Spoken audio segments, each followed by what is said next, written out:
आइए मैं आपको एक इबरतनाक दिल के तारों को हिला देने वाला वाकया सुनाता हूं। जलीलुल कदर ताबई हैं हजरत सैयदुना हसन बसरी रहमतुल्लाहि ताला अलैह। अपने घर के दरवाजे पर आप खड़े हुए थे तो वहां से एक जनाजा निकला तो आप भी उठ खड़े हुए, चल दिए। आपने देखा कि जनाजे के साथ एक छोटी बच्ची ज़ारो कितार रोते रोते जनाजे के साथ जा रही है और कह रही है, बाबा जान आज मुझ पर वो वक्त आया कि पहले कभी ना आया था। हजरत सैयदना हसन बसरी रहमतुल्लाहि ताला अलैह ने जब ये दर्द भरी आवाज सुनी तो बेकरार हो गए, अश्कबार हो गए और यतीम बच्ची के सर पर हाथ फेरते हुए फरमाया, बेटी तुम पर नहीं बल्कि तुम्हारे मरहूम बाबा जान पर वो वक्त आया है कि आज से पहले कभी नहीं आया था। दूसरे दिन आपने उसी छोटी बच्ची को देखा कि आंसू बहाती कब्रिस्तान की तरफ जा रही है। हजरत सैयदना हसन बसरी रहमतुल्लाहि ताला अलैह भी उस बच्ची के पीछे पीछे कब्रिस्तान की तरफ चल दिए। कब्रिस्तान पहुंचकर वो छोटी बच्ची अपने वालिद मरहूम से लिपट गई। हजरत सैयदना हसन बसरी रहमतुल्लाहि ताला अलैह एक झाड़ी के पीछे छुप गए कि देखो वो बच्ची वालिद की कब्र के साथ क्या करती है। अब उस बच्ची ने अपना रुखसार, अपना मुंह जो है अपने वालिद की कब्र पर रखा और वो बच्ची क्या कहने लगी जरा गौर से सुनिएगा। वो बच्ची कहती है, क्या कहती है, बाबा जान आपने अंधेरे में चिराग और गम ख्वार के बगैर कब्र की पहली रात कैसे गुजारी। ऐ बाबा जान कल तो घर में मैंने चिराग जलाया था, आज रात आपकी कब्र में किसने चिराग रोशन किया। ऐ बाबा जान कल रात अंधेरे में घर के अंदर मैंने आपके लिए बिछौना बिछाया था, बिस्तर बिछाया था, आज रात आपका बिछौना किसने बिछाया होगा। ऐ बाबा जान कल रात घर के अंदर मैंने आपके हाथ पैर दबाए थे, आज कब्र में हाथ पांव किसने दबाए होंगे। ऐ बाबा जान कल मैंने आपको पानी पेश किया था, आज कब्र में आपको प्यास लगी होगी तो किसने पानी दिया। ऐ बाबा जान कल रात आप सो रहे थे तो मैंने आपके जिस्म पर चादर उड़ाई थी, आज कब्र में आपके जिस्म पर किसने चादर उड़ाई होगी। आपके चेहरे पर पसीना आता था तो बाबा जान मैं अपने रुमाल से आपका पसीना साफ करती थी। ऐ बाबा जान आज किसने कब्र में पसीना साफ किया होगा।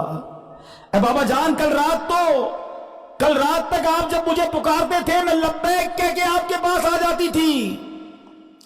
अब अगर आपने मुझे याद किया होगा तो किसने, क्या मैं आपके पास तो नहीं आ सकी।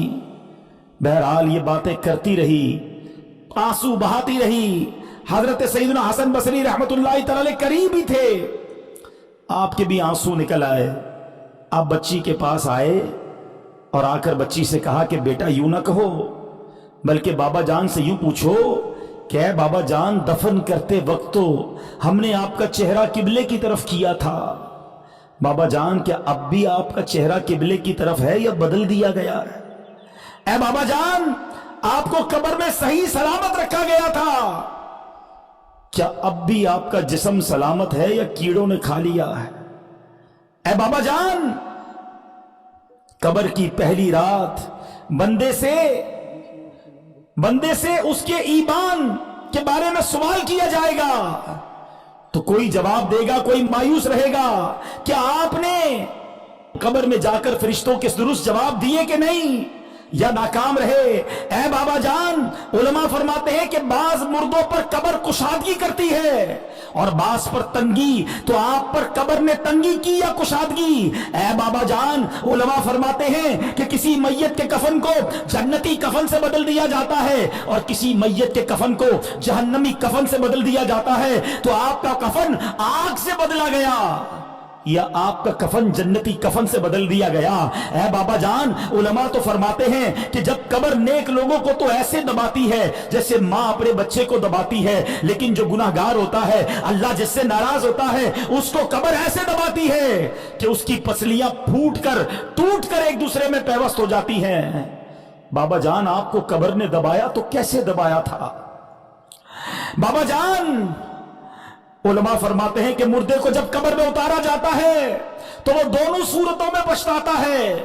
नेक तो इसलिए पछताता है कि काश कुछ और नेकियां कर लेता, मगर गुनाहगार तो इसलिए पछताता है कि बड़े गुनाह किए हैं। ऐ बाबा जान, ये तो बताइए कि आप किस बात पर पछताए थे, नेकियों पर या गुनाहों पर? ऐ बाबा जान, आप तो मुझसे ऐसे जुदा हो गए कि कयामत तक दोबारा नहीं मिल सकते। ऐ खुदाए रहमान, कयामत के मैदान में मुझे अपने बाबा जान की मुलाकात से महरूम न करना। वो बच्ची रोती हुई अपने घर को वापस चली गई।